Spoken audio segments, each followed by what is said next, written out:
The following transmission contains unencrypted instances of explicit language. Mature audiences are cleared to proceed.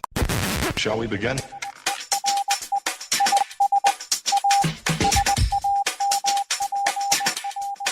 Let's begin. Starting in 1997, the long-running James Bond movie machine began to falter, and by 2002, the movies were performing badly enough to warrant the full Daniel Craig reboot. It is possible this was entirely due to the movies being not great, but it's also true that 3 movies released during this period demonstrated that audiences might be in the mood for some grittier and more grounded material in the spy action genre. I'm Todd. And I'm Dave, and we like to talk about spy movies. The 3 movies that I personally attribute to the hastening of old Bond's demise are Mission Impossible, Ronin, and The Bourne Supremacy. We're going to discuss the second of these, a John Frankenheimer-directed thriller starring Robert De Niro in this episode of Spies Like Us. This time we got a 1998 film, contemporary in its events. Features characters that are most defined by the agencies they used to work for, including the CIA, KGB, the British SAS, also some characters that are active IRA operatives, and what the hell, a bit of Russian mafia sprinkled in. Directed by John Frankenheimer and has Robert De Niro headlining the cast.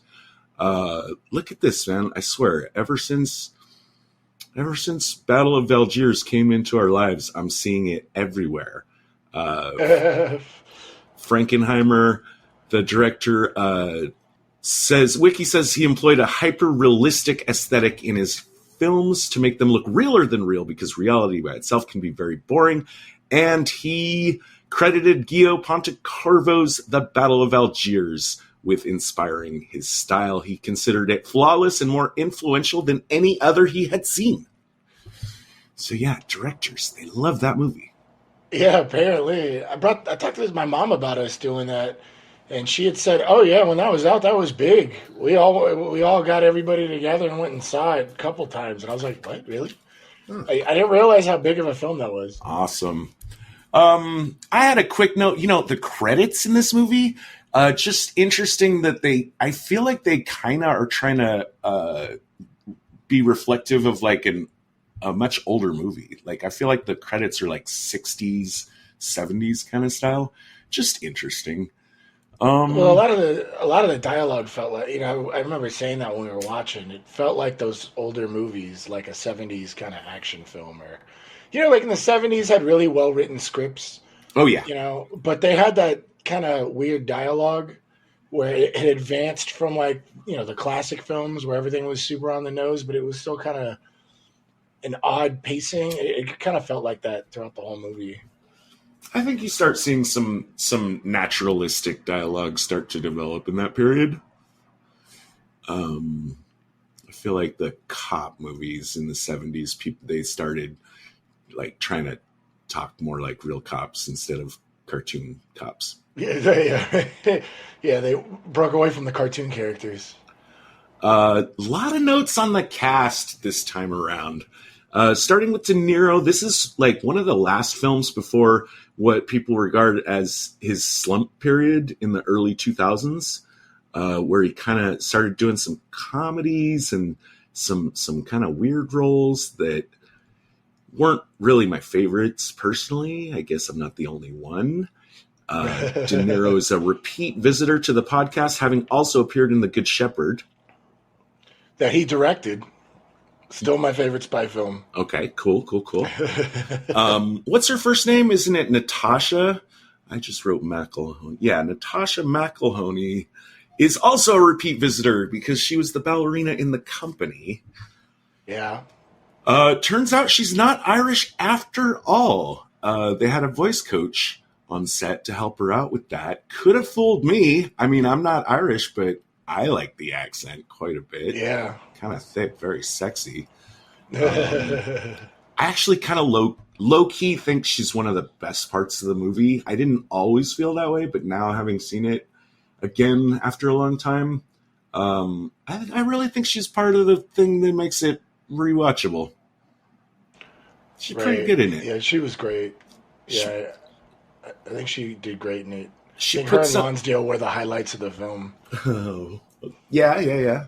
She puts up with a ton of mansplaining and having her authority questioned left and right. Which I like. I like the way she reacts to it in the movie. Like the job is important enough that she's gonna grit her teeth and just get through it. Another repeat visitor, Jean Renau, who is also in La Femme Nikita, and Lonsdale becomes our first three-peat for the podcast. Hell yeah. Turns out Sean Bean's characters tend to almost always die. Absolutely. So that's like a meme. He survives this movie. But yeah, in 2019, he said he's going to start rejecting scripts where he dies. He's done with it. Well, I mean, he was in Lord of the Rings and dies. He was in Game of Thrones and he dies. James Bond and he dies. So I think he's tired of it at this point. But he wasn't the only Game of Thrones star. We got Jonathan Pryce. That was a lot of fun to see him. He is a fantastic actor. Right. Jonathan Pryce worked with 3 of the other people in Ronin, all in different movies. Both him and Skarsgård are in Pirates of the Caribbean. You remember the Bootstrap Bill character? Oh, really? Will Turner's dad? Yeah. Oh, wow. So that was cool to note. You just mentioned Game of Thrones. Price is in that with Sean Bean. Yep. And way back in the day, Robert De Niro and Jonathan Pryce were both in Terry Gilliam's Brazil, one of my favorite movies of all time. Oh, that's right. Robert De Niro was the cable guy. Right! Oh, my God. I totally forgot about that. And Jonathan Pryce was also in that new Don Quixote movie. So he must be a favorite of Terry Gilliam. Wow. I totally forgot about that. Oh, that's a nice tidbit there. So yeah, I hadn't realized it was Skarsgård in Pirates of the Caribbean. He's under all that makeup. I also was interested to note he was the guy that played Boris in Chernobyl, where he looks very different. Yeah. And that was great. Yeah. And he is going to be Baron Harkonnen in the upcoming Dune movie, which sounds like really good casting to me. Right. Another reason to get excited about Dune. Skip Sudduth, the guy that, nobody's really ever heard of. He still gets a note here. He specifically requested it. He said he wanted to do his own driving stunts, or at least most of them. And Frankenheimer said, go for it. I just don't want to see any brake lights. Nice. And there is some crazy driving in this movie. They destroyed 80 automobiles in order to make this film. Did that beat the Blues Brothers record? I know Blues Brothers has been beaten, but Blues Brothers had the most car wrecks in any film, and they held that record forever. I don't know. It's a good thing to look up. But a lot of these weren't just cars that they crashed, because all of the main cars, I guess they actually cut them in half. So that they had versions that they could tow along and have the camera crew, I guess, in positions where it would be difficult to get the camera crew into. Otherwise, you said I remember you pointed out at one point in the film, you said, "Oh, that's sped up," and it is true. They sped up a couple parts, but mostly it's not. In fact, it was a really high priority to not speed up the film. These actors are getting driven around by professional Grand Prix drivers at over 100 miles an hour in these scenes. Wow. Yeah. Crazy. The car chases are a big part of this movie. They're extremely well regarded in cinematic history. In fact, this movie hits a lot of top 10 best car chase movies of all time lists. The one that annoyed me, I guess the final one, where halfway through I was like, Jesus, at this point I'm starting to forget what this movie's about, Yeah, we both were like exhausted at that point. It was silly. It just went on forever. Yeah, I think it was like an embarrassment of riches. Too much of a good thing.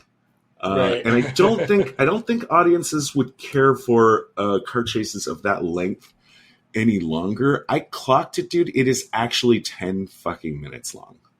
Oh, jeez. Which No is wonder we were like done. We were so done. what I said as a joke. Yeah. But I went back and checked, and 10 minutes. But we're not here to talk about car chases. No. We're gonna talk We're here for about that sweet tradecraft. Yep. Retinal scan complete. Validating security clearance. Clearance granted. You may now enter the briefing room. One of the things I really liked about the film was just like how nobody ever answers questions directly, which establishes them as like veteran spies. You know, That's true. There is a lot of like someone asks a question and the answer they get is like they just start talking about something else. right? Yeah, it's very well done because it's very natural. And I think you had said that one of your favorites was when they asked like Robert De Niro, like, "Have you ever killed anybody?" And what was his response? I hurt someone's feelings once. Yeah, right. He's got a few really good singers. Yeah, he's of got that some nature. good I ones. think that's my favorite though. Yeah. Was that Sean Bean that asked him? Yep. Okay, that I really wanted to talk about because there are a lot of moments, like I talk about like body language or interrogation. It's not about like one thing; it's clusters. And when Robert De Niro kind of like lets the cat out of or like basically calls Sean Bean about his inexperience, I really wanted to point out that question. Like that's not a question a seasoned like spy would ask. That's like somebody that's like never killed somebody would ask. Right. Hey, have you ever killed somebody? Like, yeah, so. for sure. The whole Sam and Spence thing, I think, is a little overcooked. I enjoy it. I think Sean Bean's performance is really good here as absolutely, yeah. a guy that is clearly cloaking his nervousness with some false bravado. And absolutely. I really love, because I know the feeling. I mean, not exactly, because I've never gone into these kind of situations, but I kind of know that feeling, where he's like, let's just get it. All right, right. Let's just do it and get it done. We'll just, right. We'll just do it, because he doesn't want to sit there and be with his fear and acknowledge his fear. He just wants to just rip the bandage off. Pretty good stuff. I kind of felt like Sam went at him a little hard at first. Right. But clearly with the whole, ambush thing, the sniper's on the opposite side. It's like, guy doesn't know what he's doing and he just needs to shut up at that point. Right. But yeah, before that, we start with that extended scene where we've got Sam showing up at the diner where they're kind of gathering up most of the people. I mean, I like, because I'm supposed to like the him hiding his gun in the back and unlocking the back door and stuff. But sometimes when I see stuff like that too, I'm like, like in movies, like the actor's excessive preparation always pays off. Mm-hmm. But in reality, what if they had left in the front? What do you say? Like, oh, okay, I gotta be right back. Right. Or do you just not have a gun now? Right. Well, maybe it's like bad tradecraft to like go out the front, because now you got like 10 dudes, like 7 or 8 dudes just who came in differently, who, like, if they're being watched, it's just a bad idea, I guess. Well, and they shouldn't have. And then, yeah, that's right. They pull up with a van in the alley and they all get in. So presumably it's probably a test for them. Like if they all go out in the front, he's probably going to leave the job. Oh, okay. Like, you guys don't know what the fuck you're doing. You know, and then the fact that like there's a black van in the back, and he makes that line like where like, you know, she's like, you know, well, why are you getting the van? Or where he's saying like, or when she sees him with the gun, she's like, oh, what's that? And he's like, oh, I want to be prepared for things, you know, whatever. And she's like, well, why are you getting the van? And he's like, well, I already answered that question. You know, like he doesn't want to get into situations where he can't get out of, so he's got to prepare for those moments. And so now he has his strap and he's getting in the van. And we, you know, it's an excuse for the line, which sets up, which is nice. I mean, that is a nice thing when you tell the audience one thing about a character right at the beginning of meeting him, that is one thing that is also like really all you need to know about them. And he sums it up with, you know, lady, I never walk into a situation I don't know how to walk out of. Yeah. Which Roger Ebert maybe unfairly quipped that then he spends the rest of the movie walking into situations he doesn't know how to walk out of. I don't think that was fair. Right. No. Especially with the big twist at the end. We know that he does have outs and people he knows and all over the place. So yeah, I don't think that's a fair statement considering everything going on. David, you've been critical of characters' choices of base of operations in the past. Yes. How do you feel about this warehouse? I like it. It's not as good as our A Most Wanted Man, where we have no idea where they are and there's no windows. You know, so it's nice that they have a spot that they can look at, but like you look at it and it's not like it's an unassuming place, and that's kind of a place you would want. So I think it's a good spot. Yeah, it looks like it's probably not ideal. An abandoned industrial zone. Not right. Not many people poking around there. That's I'm cool with that. I like the idea, the way the film is done, where they have like incomplete information. But they're going to start making the plan based on what they know so far. Of course, I mean, some people like have questions about that, and we get a lot of prodding at Deirdre of like, you know, well, how many guys? How do you know how many guys? How do you know this?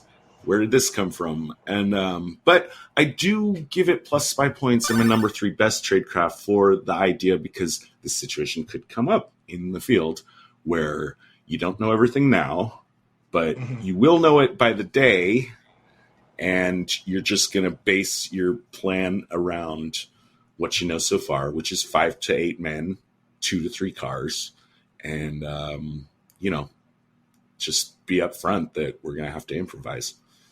Yeah, that's a good one, because most of these guys don't know each other other than like, you know, like they, you know, other than like the IRA peeps, and like these are seasoned people other than, you know, Sean Bean's character.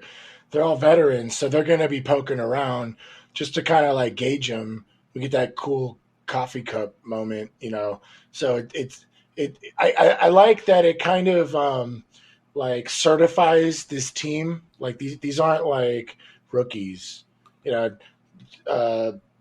Robert De Niro's character is supposedly like retired CIA, so it's you don't live that long in that world without like kind of reducing the risk, you know, by gaining more information and reducing uncertainty, you know.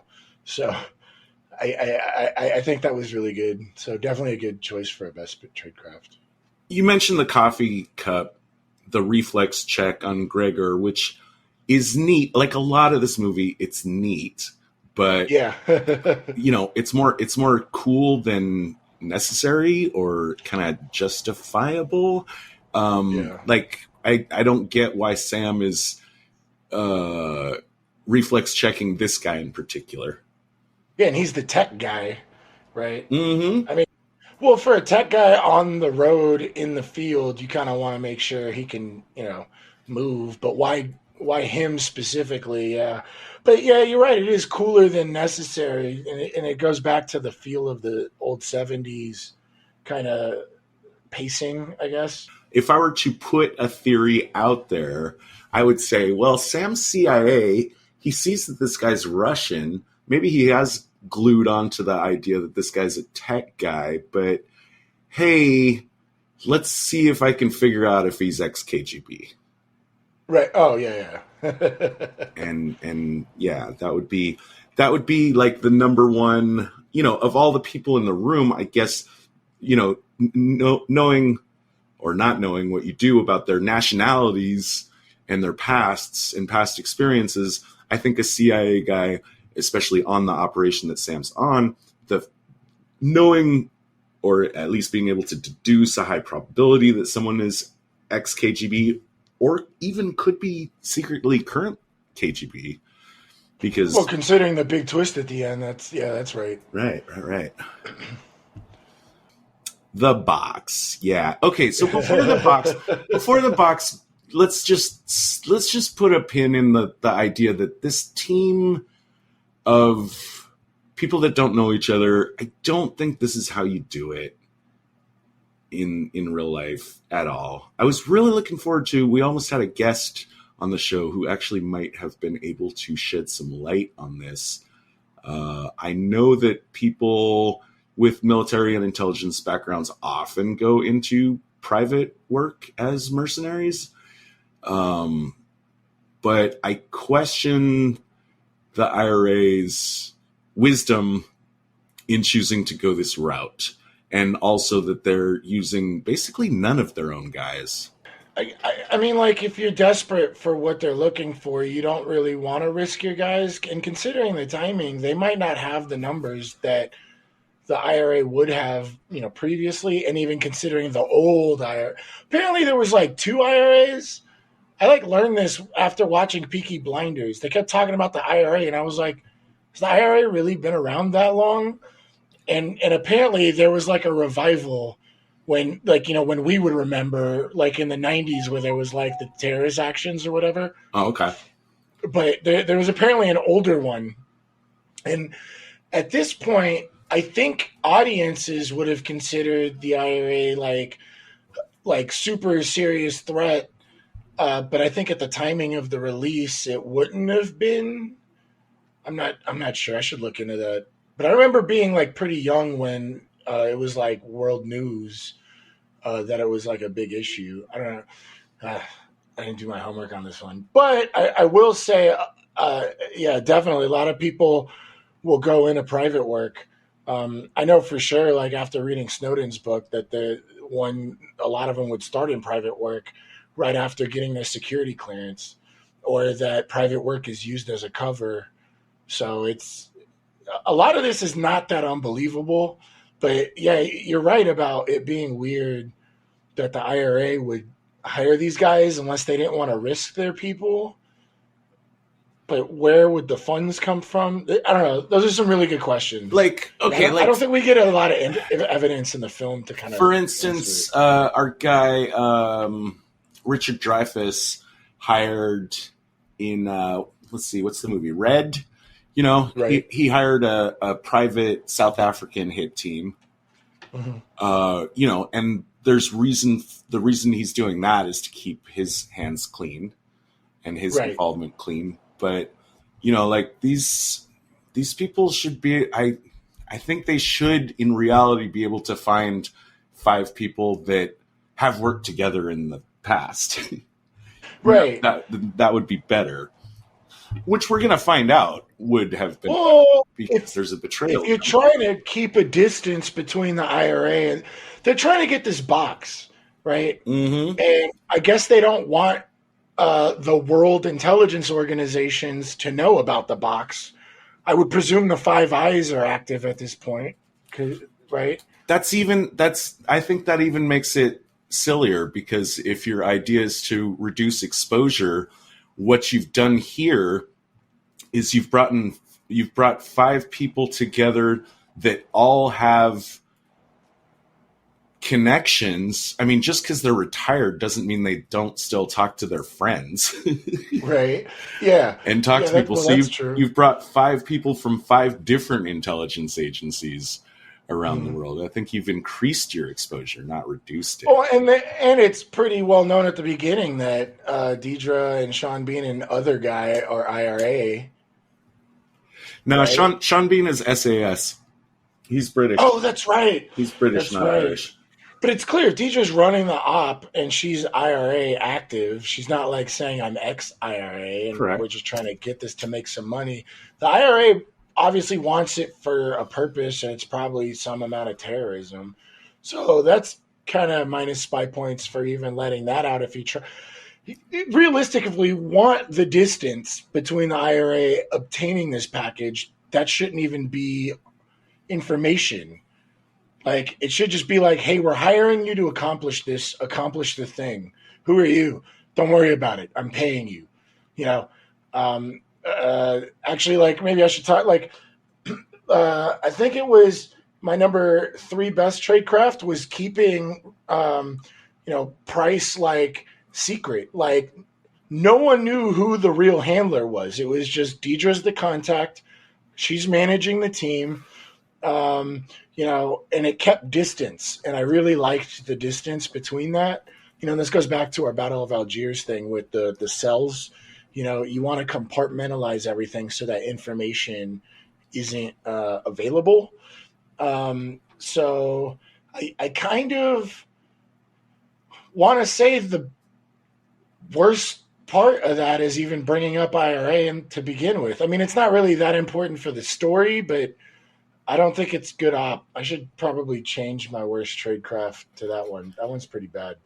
I mean, you could say the movie title tells you it all, that this is the core conceit of the movie and of the script as it's conceived. So I don't want to go too hard on it, but I also just don't want to let it off the hook.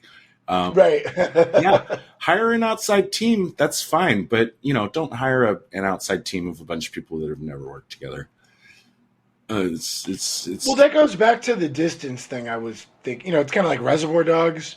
You don't want people who know, you're kind of putting all your eggs in one basket, and you're hiring mercenaries, and them all not knowing each other kind of keeps them at odds with each other and on their toes and not worried about you. But why even bring up that you're IRA? Well, she doesn't. She never does. When Sean Bean says, "And what can we infer from your charming Irish lilt?" and she says, "Anything you like." Yeah, she doesn't tell him who she is. Okay. Well, that kind of plays into the distancing thing, I guess. We actually, we strongly suspect, but we actually don't find out for sure until the very end of the movie. The very end. Okay. One thing that's weird is, why would the Russians and the IRA want the same box? And we never actually find out what's in the box. We get like a whole Pulp Fiction thing going on. It is a pure MacGuffin, for sure. Contents unknown, and for some reason both the IRA and the Russian mafia prize it highly. And for some reason it's something also that the CIA doesn't really care about. We find out at the end. So kind of difficult to imagine what that could be, except maybe just something incredibly valuable, because, the IRA always wants funds. Russian mafia just loves money. So I don't think it's something strategically important. Right. Otherwise Sam would want the box. Instead, he turns out at the end of the movie, he really doesn't care about the box. Right. But yeah, just to tie that in a knot a little, I think the team is silly. I think the box is clearly silly, but this movie is essentially like people doing very serious, they're doing very silly things in an extremely serious and realistic fashion. Is how I would sum this movie up. If someone asked, well, how realistic is it? I would say, well, if you're not thinking too hard, you might say it's highly realistic. But it's got a very shaky foundation is all I'll say. Yeah. It's a very well-built house on a shaky foundation. That's true. Yeah. The other thing about the box, okay, so like, and its value, at one point, like, okay, so Sam is asking all these questions, blah, blah, blah. Other people are asking questions, but he's the one that's really prying around the edges and trying to figure out, like, what the hell's going on. And at one point, like, when he decides that he's really dissatisfied with how they're going about it, and the amount of information that they're going to have to plan the op with, he hard negotiates like a 5 times pay raise, because originally I guess they were all going to get a total of 40,000. And now he wants 200,000. That's a big raise in pay. Well, this is after our favorite scene that we'll get to in a little bit, but he realizes the risk like shot through the roof and that they're getting underpaid, and she agrees very quickly after her phone call. And this really adds to his cover that he's in it for the money. Okay, it helps his cover. I don't think it plays well to his overall ambition, his secret real motivation, which is to nail Seamus. Playing this kind of hardball with the price I feel like really easily could have backfired, and I'll call it my worst tradecraft number 3. Because I'm looking at it and I feel like he's doing the thing that you're right, he's doing the thing that his cover identity would do, but he's not doing the thing that his real objective would be served by. That's a good point. But I don't know, like it really sells the lust for money, but it also kind of like, if she said no, he could have stayed. I don't think she would have kicked him out. Do you think?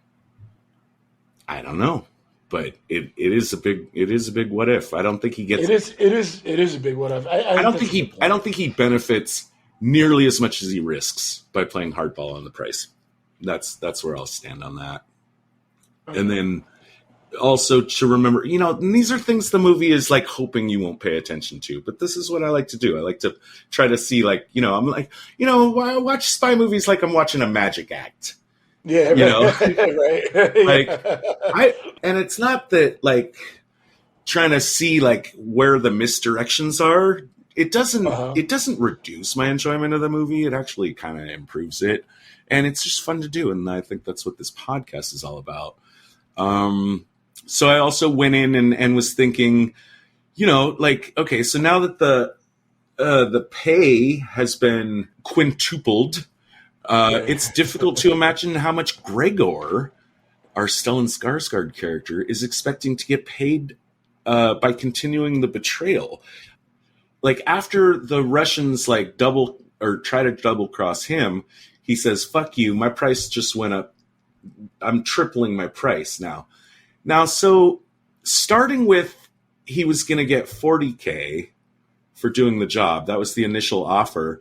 At this point, we're up to 600,000. Right. A 15 times difference. If since money was his motive, it's also just like a loose floorboard in the plot where all of a sudden now he's, because of Sam, he's going to get 5 times what he originally contracted for. Maybe that should have been enough for him to say, okay, well, fuck it. I was planning on betraying you guys all, but now that I'm getting 200,000, I think I'll just settle for that and do it the easy way instead of the incredibly hard way. Right. Yeah. Well, if he's ex-KGB and the Russians are trying to get it. Well, the Russian mafia. It's the mafia. Yeah, it's not. Yeah, it's not. It's not the state service or anything. So he really is in it for the money. Yeah, that's for sure.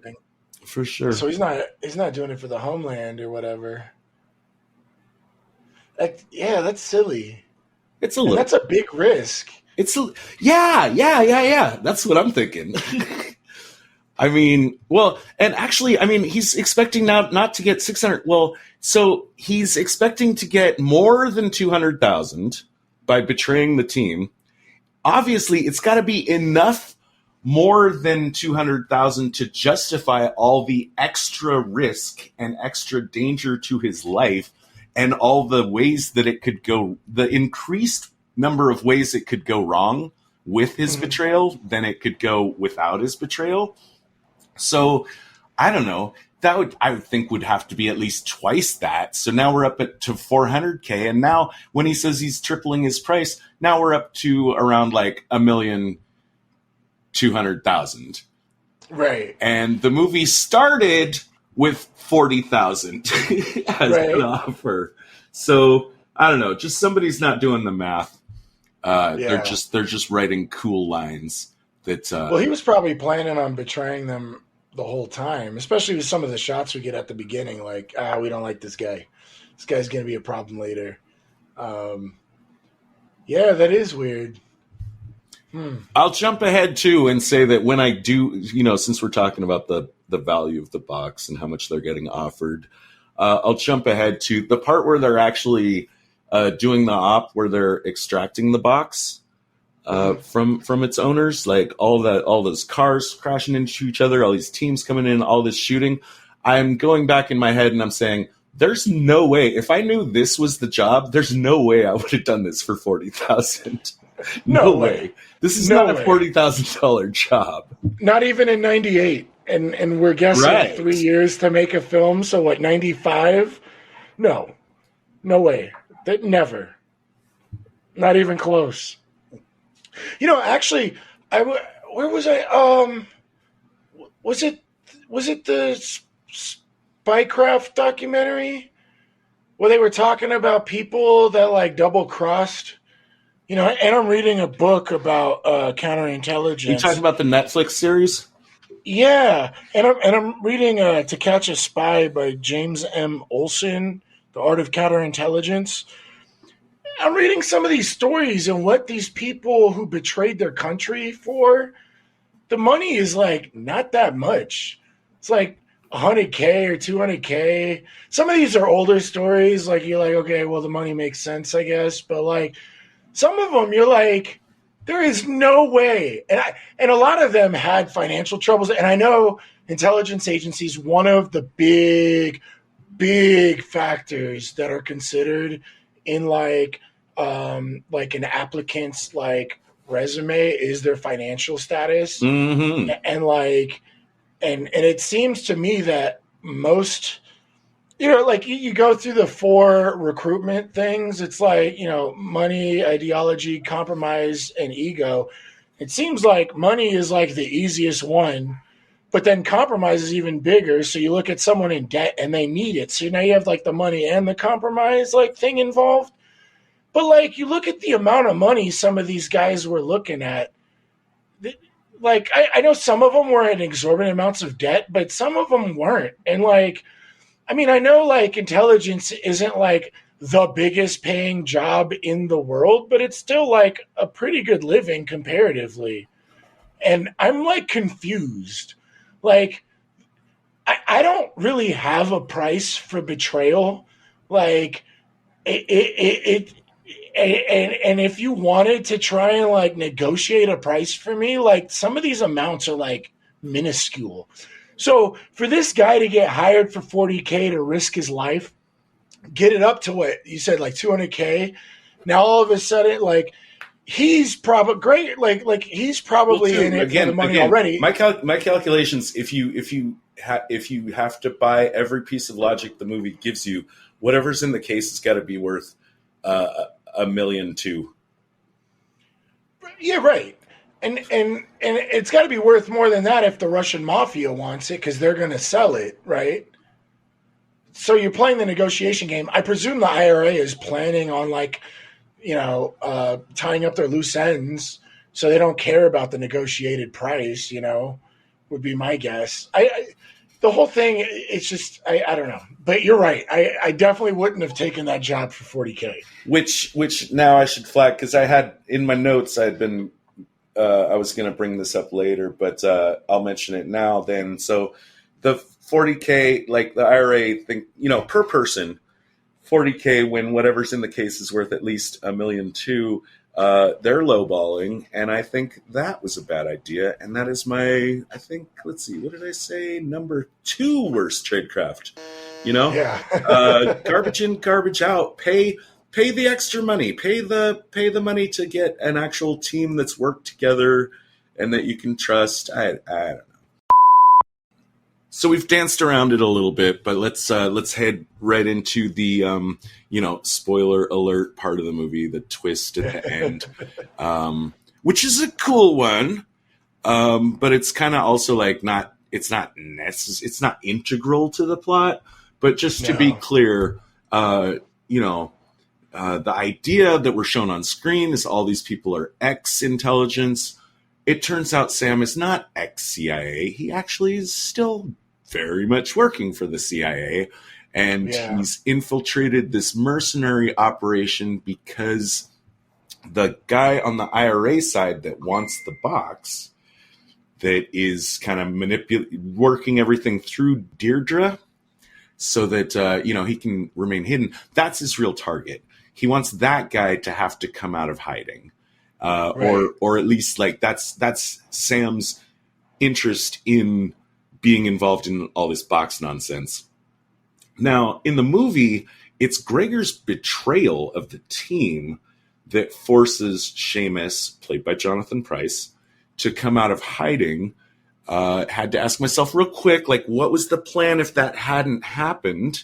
I guess it was get the box and then follow Deirdre to wherever she takes the box, right? Right, and with the dude he reaches out to in the car, I presume there's like a team, you're talking about Sam's friend. Yeah. Yeah. The one he knew from high school, quote unquote. I think it's kind of cute that they have a team, but wouldn't they be watching everything already? And if not, that means Jonathan Pryce and Deidre have like the best like counter surveillance running. Yeah, and especially you're often down on people flying solo. Sam is very close to flying solo in this movie, and there probably should have been more of a presence like around him, a support staff kind of thing. Well, with that guy, it seems like he probably did. He just didn't want that to come out. So that's some more counter surveillance, like plus points. And I think things would have worked out better for Gregor as well if he had, recruited maybe some of his other ex-KGB buddies to have. Well, wait a minute. How come nobody was watching Gregor? What do you mean?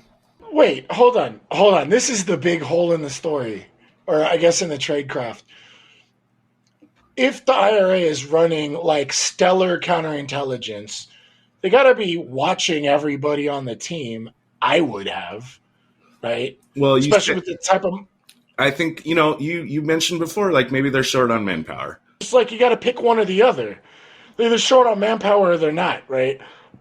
I mean, they have people out there doing the surveillance. We don't get to see that, but all these photographs she's getting, all this intelligence that she's collecting. Right. She's not out there doing it all by herself. So these unseen IRA guys are involved and could have been involved in the op. I don't see why. I don't want to relitigate that, but right, yeah. But yeah, watching Gregor, like watching him when? Just because when he steals the box, somebody should have been on him. And if Sam, our Robert De Niro character, has a whole team of CIA, right? Why is nobody watching Gregor? Right. Because the IRA, we know that, we can definitely infer, for sure, I'm 100% positive that there are IRA operatives out there collecting this intelligence about the op in advance of it. Where did they go? Right. Where did they go? Yeah. Are they not watching when the op actually goes down? Right. Do they Deirdre has no contact with them after that. She had another guy in the warehouse. Let's go ahead and jump up to this. There's a part where Sam is adamant, we need 2 more guys. This op cannot be done without 2 more guys. And he clearly knows what he's talking about. And Right. you have to believe that she believes him. Well, she says, there are no other guys. Well, there fucking are. Right? I saw one of them. When you first got to the warehouse, he's just like cracking his knuckles. He doesn't get any lines or whatever, but he's just like a heavy guy that just is there to like make, silently say like, hey, no funny business. Yeah. Well, I think I'm going to adjust my worst tradecraft list right now. I'm going to say my worst tradecraft number 3, which you just brought up, is not bringing more guys. And if you got the money, unless the IRA is planning on tying up their loose ends, quote unquote, let's say they have the money, right? Why aren't they bringing more guys? That's going to be my worst tradecraft number 3. Okay. And my worst tradecraft number 2 is, why is nobody watching Gregor? Mm-hmm. You have the Russian mafia. Well, so they're the ones in the deal, so that makes sense, right? Okay. You have the CIA and the IRA with operatives apparently watching everywhere, but no one is watching Gregor. And he just slips under. But, I understand how someone can fall off the radar, right? But not in the middle of the op, right? This is the big moment. And the way that he slips out, there's a huge shootout in the middle of the street. Why is nobody... I'm making that my worst tradecraft number 2. I'm making my adjustments now. Okay. Yeah, I'm really this kind of just came off the cuff talking about this. Like, somebody should have been watching them. Sorry for my excitement. I'm really irritated about this. Yeah, there's holes in the plaster of this thing for sure. But again, it's like a magic act. It really does do a great job. Especially when we start getting really critical, I want to jump in and say I still really fucking love this movie. Yeah, right. I'm still enjoying the magic act, even if I can see like the misdirection things and and I can see the lady's legs sticking out from the other end of the box where she supposedly got chopped in half or whatever the fuck I'm trying to explain there. Yeah. I'll go to, okay. So, but we were talking about Sam and Sam's, got an actual he's got a hidden agenda, which we're not privy to as the audience. We'll only find out at the very end of the movie. Thinking through to how this works, and I like to, think it through. So let's start thinking too, do his decisions actually make sense? If you're watching it again and the end of the movie, I already flagged, I think negotiating the pay raise was a little hardball, given that we know that. How did he get involved in this? I guess he must have found out about the box mission somehow and told the man in the wheelchair, which is the way that they all refer to the recruiter that pulled all these disparate people. He must have told him, how does Sam actually get involved here? He has to have found out about the mission and sent out feelers, including the man in the wheelchair, and said, hey, if the IRA come around looking for mercenaries, tell them that one of them that you highly recommend is this ex-CIA agent, which is me. Right.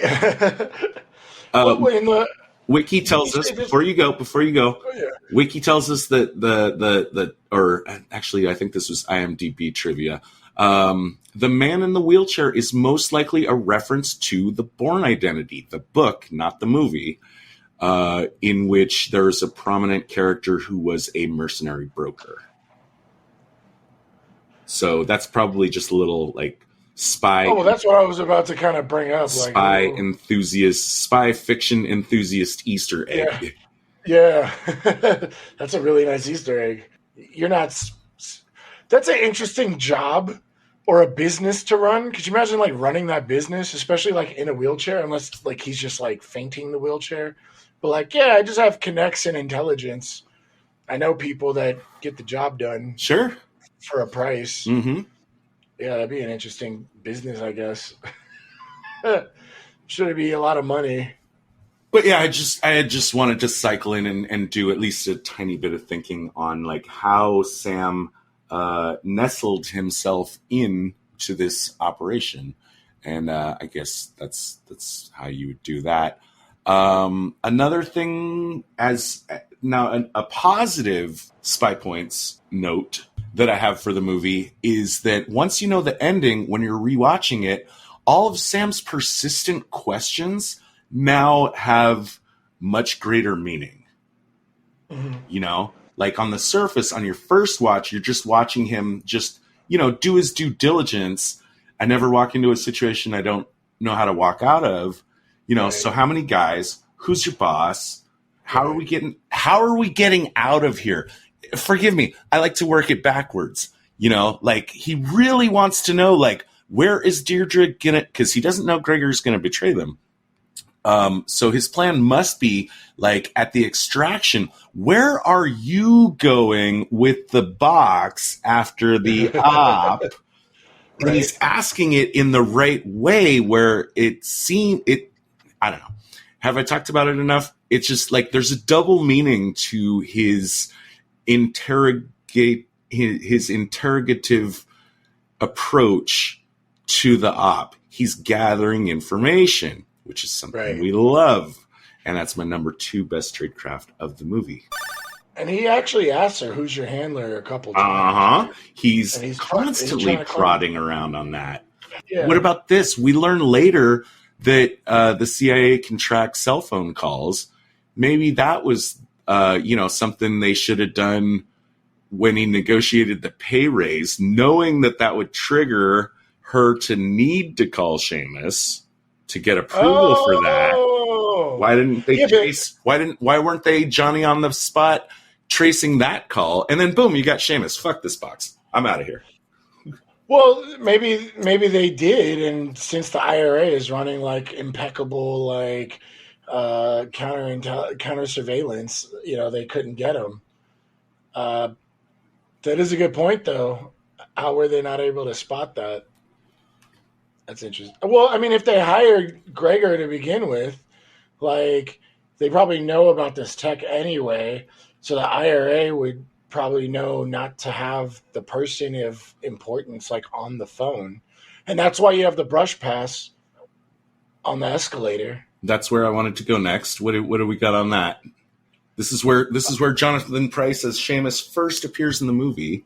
He's just kind of going up an escalator, and then Jonathan Pryce just kind of shows up on screen, and both of us were like, "Oh, it's Jonathan Pryce!" Very exciting, And he kind of just like hands her an envelope, type of thing. Well, they trade. I like the fact they trade envelopes. Like she's, he doesn't just give her an envelope. They've got identical like Manila folder kind of things, or not Manila folders, but whatever those brown envelopes are, the big, type that you can put typing paper sized paper into, blah blah blah. That they kind of slip a little trade, which I liked as plus spy points. I didn't like them having the conversation that they have on this super crowded escalator. I understand that escalators, elevators, everyone is like working overtime on trying to pretend they aren't surrounded by a bunch of other people and studiously not paying attention to other people or talking to them or listening in on their conversations. But I would give it some minus spy points too for having the conversation that they have right there. Yeah. If I'd been on that escalator and I heard that, I would be like, I think I should probably call someone about this. Right. Well, I also marked this as like my number 3 best tradecraft. Just keeping the distance, and so keeping Jonathan Pryce a secret is a really big deal. I presume he's a high value target. So even though they presume this team is a group of mercenaries, they're still protecting Jonathan Pryce's character. He's probably like high up on the IRA train. He might even be like the head or something. Well, at the end, and it might just be a way of not pissing anybody off in real life, or like being seen as choosing sides. But at the very end of the movie, the IRA says that Seamus was like a rogue agent. Like, they don't claim him. Oh, I see.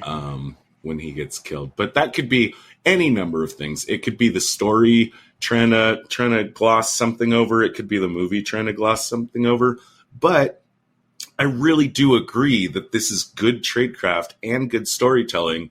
This element of this guy that needs to, manage the operation from a distance, only have one point of contact, not have his face seen.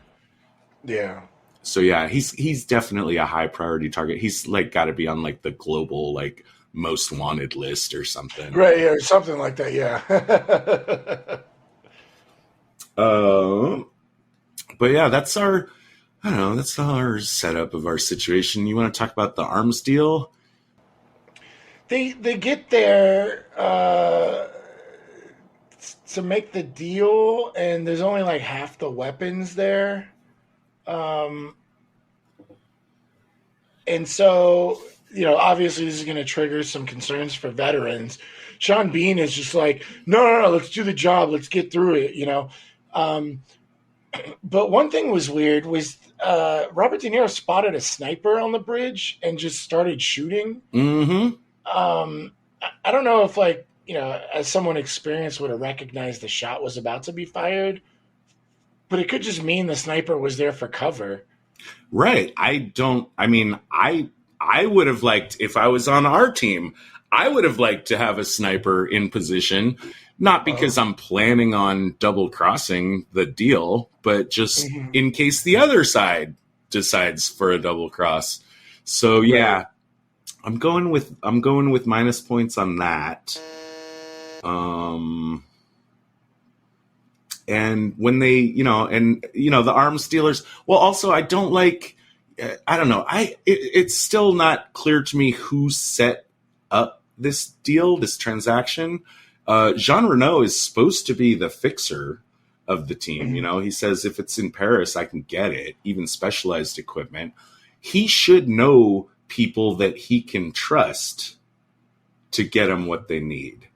Right. But in the way it's done, we never actually get clarity on who negotiated this transaction in the first place. It could have been Sean Bean because supposedly he's the weapons guy, but we also find out he's kind of only half competent at best. Right. It could have been the IRA who's just, maybe being sloppy. Well, it's got to be him because he's the one that asked for the grocery list from everybody. Who, Renau? No, Sean Bean. He's like, what do you guys need? And he was like, Robert De Niro's like, I'll take a 1911. There's that whole scene where he's kind of taking down a grocery list for what everybody wants. So it was probably him. And the fact that he was inexperienced with, I thought it was Renau personally, and that's also backed up by the fact that when Sean Bean first notices it's not all here, that's the first person he calls up is I think his name is Vincent in this. Vincent or Victor, because I think he's Victor in John Renau is who I'm talking about. I think he was Victor in La Femme Nikita and Vincent in this movie. Yeah, I'm 100% sure that's right. But that's the person he calls over. He says, hey, Vincent, it's not all here. Okay, yeah, then it is probably him. So, yeah, again, it's shaky because I feel like Jean Renau, he's at least presenting himself as someone that can get anything if it's in Paris. Even the supposedly very specialized equipment that Gregor requires. He should have been able to negotiate a safe arms transaction, I think. And also a little bit of minus logic points when they get out of there, and Sean Bean is like, woohoo, woohoo, woohoo. That's the way we do it. We kept the money. We got the stuff. Well, actually, you only got half of the stuff, right? You know what? because they didn't have Actually- time to go. When the cops showed up, they didn't have time to go back and besides, like, if the arms dealers had been, they're planning this betrayal in the first place, like, they probably didn't even bring the other half of the stuff. Yeah, and the whole thing was like planned out as an ambush to begin with. They probably didn't have the rest of it. So going down that alley, this goes back to the whole thing about, experience. Sean Bean just wants to run in and get the stuff, and Robert De Niro's like, no, let's not. And so I wanted to mark minus spy points on this, just like for bringing someone that inexperienced along.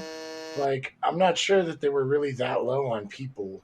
I actually want to run backwards and preemptively firing on the sniper. If you think about it, there's no direct evidence in the movie that the arms dealers were actually planning a double cross here. That's true. I mean, it could have been they really were just being cautious and they had the other half of the stuff and they were negotiating in good faith and they just had a little bit of insurance in case you guys turn out to be a bunch of cowboys, because we've never fucking heard of you. Right, exactly. Well, that's true. They get through the arms deal. De Niro's still like, wants more information, besides and in addition to what Deirdre's invisible ninja army of surveillance people are providing.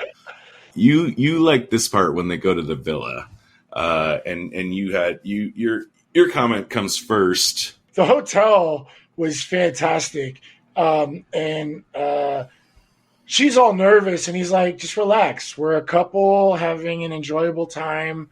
They're sitting in the lobby drinking coffee. And I wanted to like mark this as my number 2 best tradecraft, was just Sam's acting normal. And this goes out throughout the whole film. Like every moment where he has to play the part, like, you get to watch an actor acting like someone acting. Right. Like he's acting like an intelligence agent acting. And the acting isn't like action for the screen. It's acting for like, hey, I'm just a guy here. And I love like every little detail and the way his mannerisms operate. Like when he drinks coffee, he's just reading a newspaper.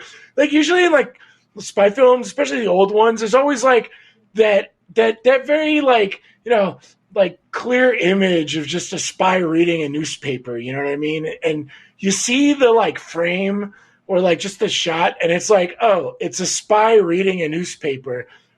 There's a lot of moments where I just see Robert De Niro playing a spy, actually looking like a normal person. And I really like it. Just the way he drinks his coffee, Right. the way he walks, the way he's like looking around. When they're like, coming up, it's a really nice contrast. When you look at him when you look at Natasha McElhoney next to him, I mean, it's possible that she just looks nervous because she's never done this kind of thing of like trying to look normal. But I like to think it's just that she's never really been comfortable in heels. like she seems like, she does not seem like a heel wearing person. She's all gussied up, with this hairstyle and nice clothes, and yeah, she comes across in the movie as much more of a combat boots kind of gal. Yeah. And absolutely. So I thought her acting, especially what you're talking about is like, it's the contrast that makes that little bit, it's very short, but that little bit like really nice, and also just just more points to McElhoney. I think she's fucking perfect in this movie. She's obviously not like our top shelf actor even in this cast, but she's rising to the occasion, I think. Oh, absolutely. I think she did a great job. I think when we were talking about it just at the preface of like when we were talking about just the film by itself, like I think everybody did a great job. I'd love for someone to yell at me if they think her Irish accent is not as good as I think it is. Yeah, right. Yeah, definitely. But drop us a line. Yeah.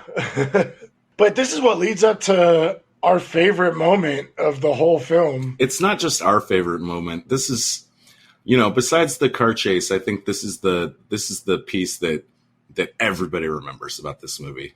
Obviously, we're talking about the part where he gets the photographs. The photographs, yeah. So, they're in the lounge, and she's like, oh, they're coming. He gets up and walks with her, very tourist looking. He goes out. He sets up like a sign, like here's the valet, like one of those metal kind of stand-up signs. And he leans it up against a van that is obviously going to leave very shortly. Then asks the bellhop to kind of like take pictures of him and Deidre. Like, oh, take a picture of me and my wife, please. And then he hands the camera to the... Get the background. Before the background, right? The guys that they're targeting or trying to get info on are still walking, right, through the lobby. He's out in the front, and he hands the guy the camera, and he's like, yeah, please take a picture of us. Look, it's easy. Oh, right, yeah. Take the picture, like, it's these old film cameras, and it was like a nice one, like one of those like Nikon type. Like if you're a photographer, you probably have these like seeing these cameras. You gotta hit the switch, push the button, hit the switch. And so he puts it in the guy's hand. He's hitting the switch, pushing the button, getting shots of the guys walking through the lounge. Then when they get outside, he then times it so he's like, take a picture of us. He's like, get the background. So he gets a picture of him and her, but he's trying to get the shot of the guys behind them, and he's like, you know what, let me take a picture of you and my wife, haha, give us a smile. He's taking a picture, and the reason why he's trying to get the shot is because when the van drives away with the sign leaning up against it, the sign drops and makes a loud noise.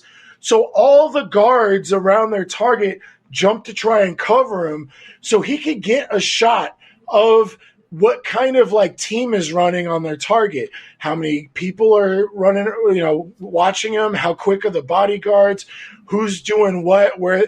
Like, it was so well played out, the whole moment, from just chilling in the lounge to like getting the shots. It was great. And so this made both of our number one best tradecraft was the photography scene. Mm-hmm. It's seriously, if you've never seen this film, go back and watch this film just for that moment. It was great. With a tiny quibble, your CIA, go ahead and spring for color film.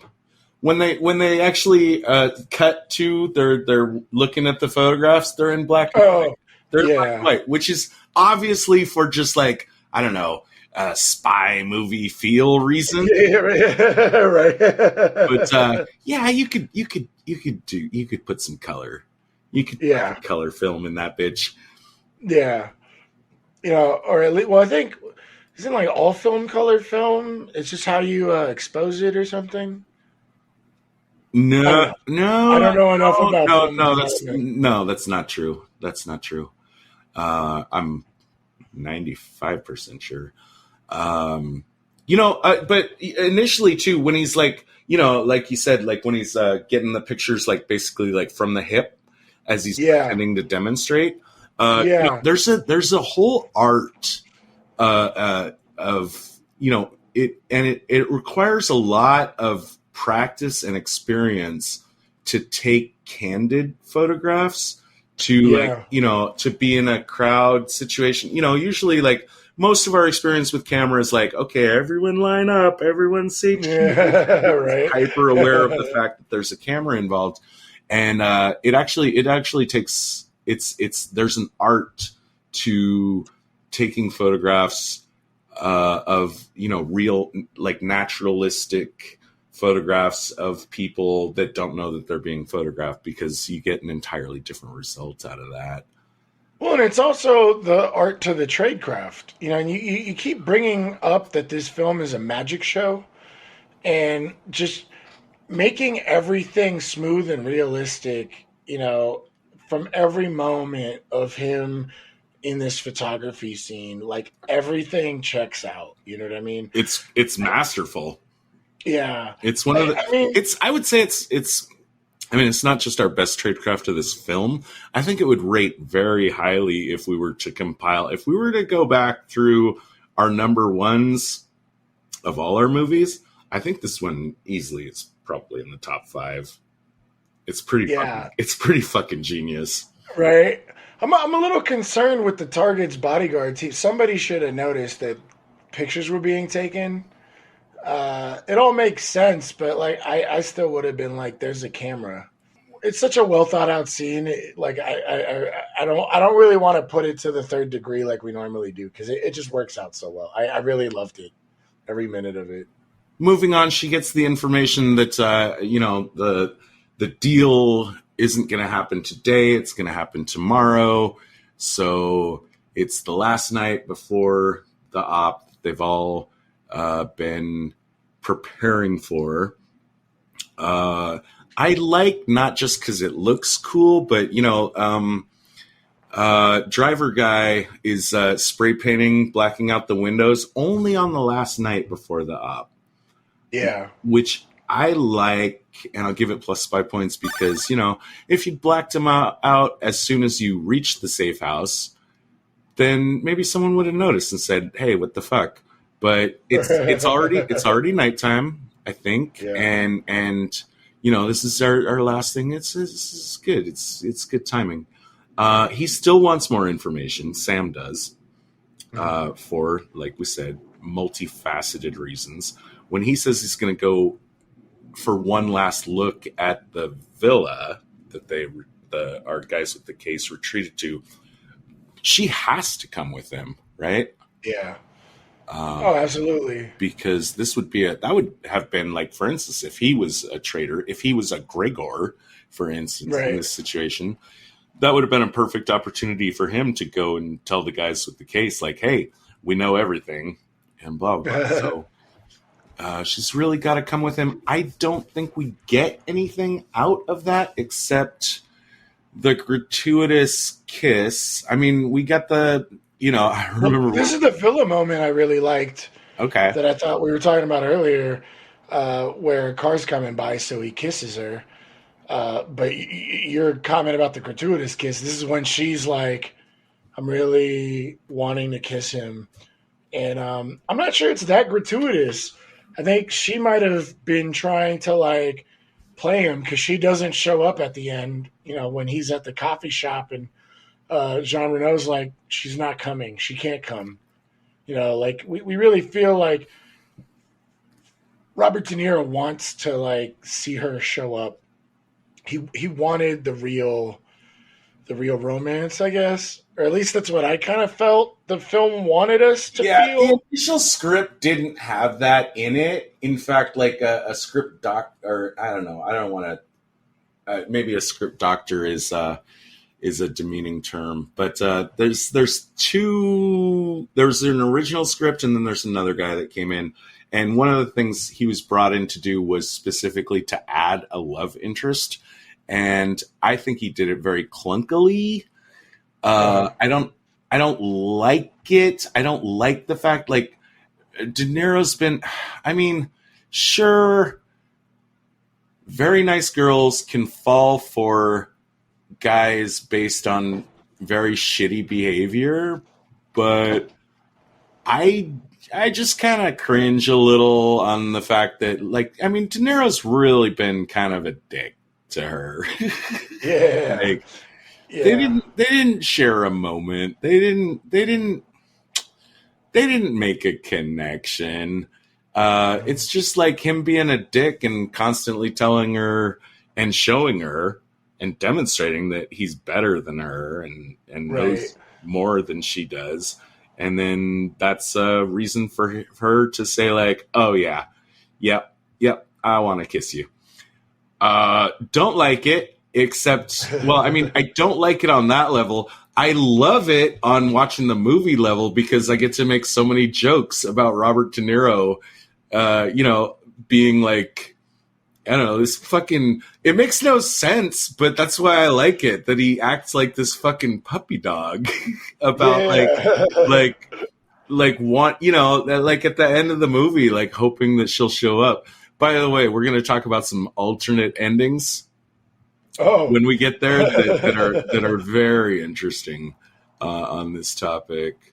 Yeah, I'm hoping you didn't read ahead that far because I'm going to be really looking forward to your reaction of that. Yeah. Quick minus spy points. Get some flesh-colored earpieces. Right? You people. I don't think your kiss is going to cover you with these bright white earpieces. I guess we needed to see it as an audience. I don't know. Yeah, I definitely agree with you on the earpieces. I think. But you had a good point. Like these days, you can totally get away with it because now we have earbuds. Right. Oh yeah, those Apple Airs. We're just both in the car listening to our own radio. Which are not flesh-colored, probably because of branding purposes. You want people to see someone with some cool earbuds. Yeah. That is it for part 1 of our discussion. We have done as much preparation as we can for the op, and next week we'll come back to discuss how it all goes down. Given that there is still over an hour of runtime remaining at this point, we might guess that it doesn't go smoothly. As always, the best way to make sure you don't miss out on that is to hit the subscribe button on iTunes, Google, or your favorite podcast app. Also, you can find updates on our Facebook page or website, spieslikeus.net. And please, if you can help us out and give us some feedback, we're always trying to improve the show, and your thoughts would be a big help. The preceding transmission sampled the songs Ice Cold by Audionautix, Enter the Party by Kevin MacLeod, and sound effects from freesound.org. Attributions and links are found at spieslikeus.net. Editing by Todd Hostetler.